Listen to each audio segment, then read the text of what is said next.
The college football season really started to get going last night as we had a ton of good games, and no game had a better ending than UCF Boise State. If you watched the game in the first quarter, you would not have thought this game would come down to the end, but in fact it did, and it was an absolute thriller. Dillon Gabriel played spectacular, and former Northwestern running back Isaiah Bowser put the team on his back and helped the Knights beat the Broncos in what was the biggest comeback in home game history. I was very worried about the Gus Malzahn era in that first half, but in the second half they showed what they were made of, and now I'm pretty high on this UCF team. In today's video, I want to talk about yesterday's game, my takeaways from the game, why I think UCF could arguably be the best team in their conference, and just my expectations moving forward. But right before we get into it, nearly 80% of you guys are not subscribed for the upcoming college football season, and I'm going to be putting out endless content over these next few months, so you're not going to want to miss out, so be sure to subscribe, hit that like button, and check out my 2021 college football season playlist, as I have that pinned and in the description, and that's going to have all my videos from this season. So now without further ado, let's talk about UCF football.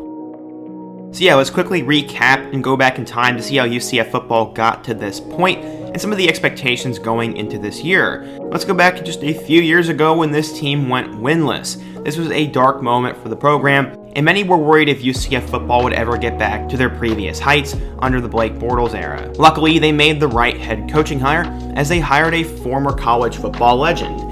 He was a quarterback for the Nebraska Cornhuskers by the name of Scott Frost, and he had quickly jumped up the coaching ladder as he did a great job while he was at Oregon, and the Knights saw potential in him and said he would be the new head man. He brought them to a bowl game in his first year, and in year two, Frost had the Knights on top of the world. He had them undefeated. Mackenzie Milton was one of the top quarterbacks in the country, and they ended up beating Auburn in their bowl game, and they claimed a national championship because of it. This was the moment where most of the college football world began to get annoyed with UCF fans, but I actually love the UCF football program because I love how passionate they are about their program, how they support the team, and how they want to win. Also, this is good for them in terms of conference realignment because they have the fan base and the passion to join a Power 5 conference, and now at the Big 12 talks, it looks like UCF's going to get their chance, so props to you guys for not listening to the rest of the college football world and all the obnoxious fans who don't like UCF. Go Knights. From there, Frost decided to bolt back to Nebraska, where he has struggled in his first 3 years and first game of this year so far,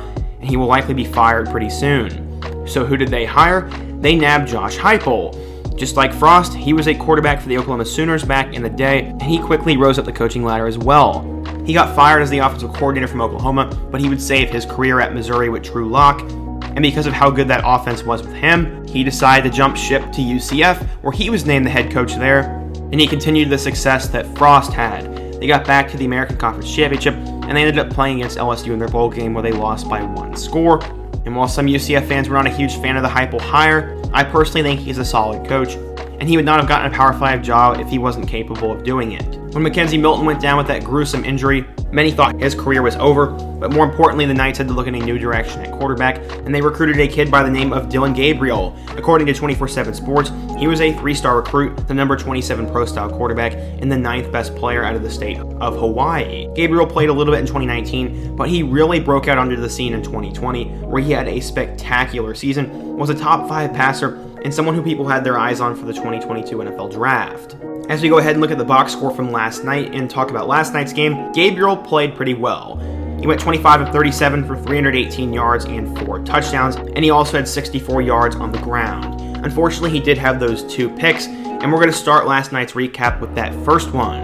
UCF was driving down the field early on in the game, and when it was 1st and goal, Gabriel went to the right and was going to try to find a pass to the corner of the end zone, but it was picked off by a Boise State defender and taken 100 yards back to the house.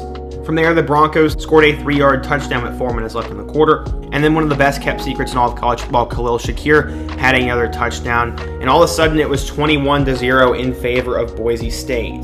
This is when the Knights would have to get it back together, and by the time halftime had come around, Gabriel did throw 2 more touchdowns, and it was 24-14. Gabriel showed a lot of poise in the second half as he found Tennessee transfer Brandon Johnson for a touchdown, and then they took the lead as he had another touchdown pass to Jalen Robinson. The comeback reached hysteria when they got a safety early on in the 4th quarter, and they took a 6-point lead. From there, Shakir would have another touchdown pass from Hank Bachmeier, and Boise State would take a 31-30 lead. At this point, Isaiah Bowser had also put the team on his back, as he had a tremendous game, and we will touch on him in a second. and he had an 8-yard touchdown run with just over 4 minutes to go, and they took a 36-31 lead.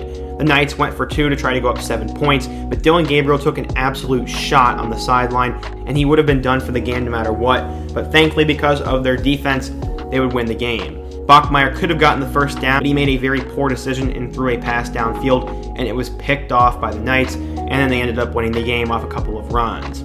They won 36-31. It was the largest comeback in their home stadium history, and in my opinion, the Knights won the 3rd toughest game they're going to play this year, and it puts them on a good trajectory for the rest of the season. Taking a look at the rest of that team, the rushing attack was anchored by Isaiah Bowser. Bowser was spectacular as a freshman at Northwestern back in 2018, but after battling injuries in both 2019 and 2020, he decided to graduate and transfer.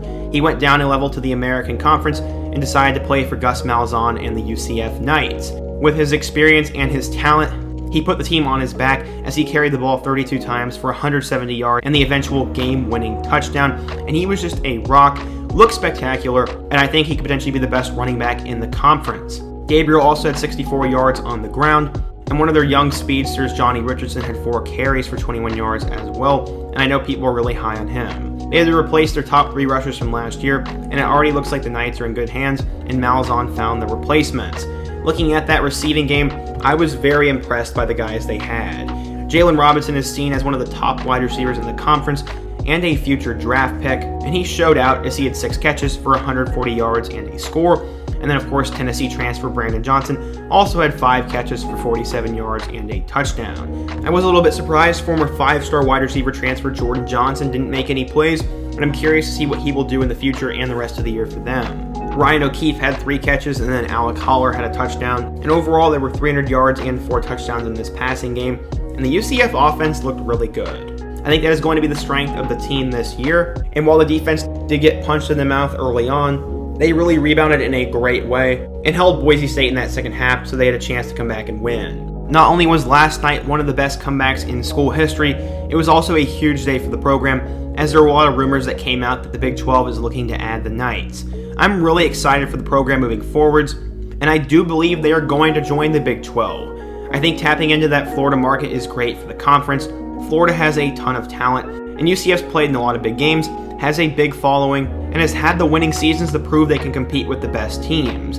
Boise State is the best Group of 5 team on the West Coast, and I really hope they end up joining the Pac-12 someday, but the other sports might be holding them back from that. Gus Malzahn picked the right place to go, as when he was fired from Auburn, many wondered what he would do next, but he settled on a program with a ton of resources, fan support, and a high ceiling for the future, and people forget that Malzahn got this team to the national title game and were just one stop away from winning it. He will have a ton of resources, a lot of time, and a lot of talent to choose from, and if the Knights in fact go to the Big 12, I think they'll be able to compete, and they will try to establish themselves as one of the top brands in the conference. Looking ahead towards the rest of the 2021 season, there were really 3 games I had circled. Obviously, this first game against Boise State was going to be a big one, and I think it was an underratedly tough game. Their Week 3 matchup on the road against Louisville is their second hardest game of the year, and then the most difficult game that will determine this season is that road contest with number 8 Cincinnati. In terms of how I think the Knights will do the rest of the year, I could see them going 11-1 and potentially undefeated. While my gut's telling me they're going to slip up against Louisville or Cincinnati and then maybe drop a game they shouldn't, like against SMU, Temple, or Memphis, I think they have the running game, they have the passing game, and the coaching to be in every one of these games and potentially win every single one of these games. And I think the sky is the limit for UCF moving forward. The Louisville game will be 50-50 in my eyes, and while the Cardinals have some pieces, I don't know what to expect out of them, and we will know more after they play Ole Miss on Monday. Cincinnati is the team to beat in the American Conference this year, and earlier on in the video, I said UCF has the potential to be the best in the conference, and I'm going to stand by that. If Cincinnati loses to both Indiana and Notre Dame, or someone else they shouldn't, then that top spot in the American is up for the taking, and UCF could take it, and that could be the game of the year in the conference when those two suit up on October 16th. Overall, I'm really looking forward to the trajectory of this UCF program. If it does happen, they will fit well in the Big 12, and there are a lot of fun players and storylines surrounding this team. What do you guys think, though? If you're a UCF fan, what do you think of last night's performance? How do you think the team will do moving forward? And do you believe you guys will fit well in the Big 12 if it happens? Also, be sure to let me know if I should do more videos like this. There are so many games and storylines that go on each week, and if videos like this do well and you guys like them, I'll continue to do more. So show your support in the comment section and with that like button so I can know. Before you go, let me know what topic I should do next. Subscribe if you're new here, and check out all my other videos on the end screen. And I hope to see you guys again soon. But until next time, peace.